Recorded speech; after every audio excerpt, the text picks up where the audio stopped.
బాధ్యతగా అడిగాము. కర్నూలు జిల్లాలో పోలీసులు సమర్థవంతంగా విధులు నిర్వహించడంతో నేరాల సంఖ్య తగ్గాయని జిల్లా ఎస్పీ బిందు మాధవ్ తెలిపారు.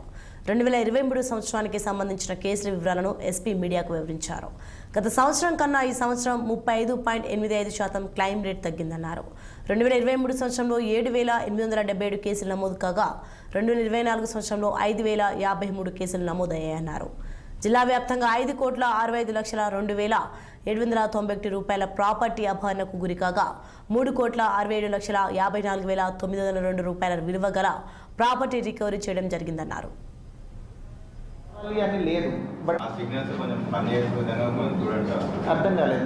ట్రాఫిక్ మొత్తం రన్ కంట్రాక్ట్ చేస్తున్నారు కానీ మొత్తం అది గవర్నమెంట్కి అప్లై చేస్తున్నారు. అదే అమౌంట్ కొంచెం సార్ మెయిన్గా ఈ 2023-24 రిపోర్ట్ అవ్వడం జరిగింది. 2024 సంవత్సరంలో 31 హత్య కేసులు రిపోర్ట్ అవ్వడం జరిగింది.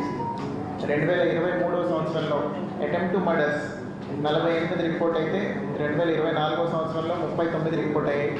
సో ఇవి కూడా మర్డర్ కేసెస్ 7 తగ్గాయి. అటెంప్ట్ టు మర్డర్ కేసెస్ 9 తగ్గడం జరిగింది.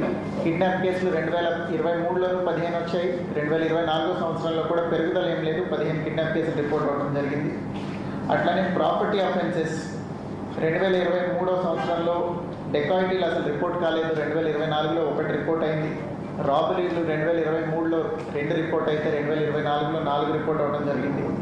థెఫ్ట్ కేసెస్ 23 సంవత్సరంలో 149 రిపోర్ట్ అయితే 24లో 138 రిపోర్ట్ అయ్యి. అట్లనే హౌస్ బ్రేకింగ్స్ బై డే 27 2023 సంవత్సరంలో రిపోర్ట్ అయితే 24లో 25 రిపోర్ట్ అవ్వడం జరిగింది. House breakings by night 120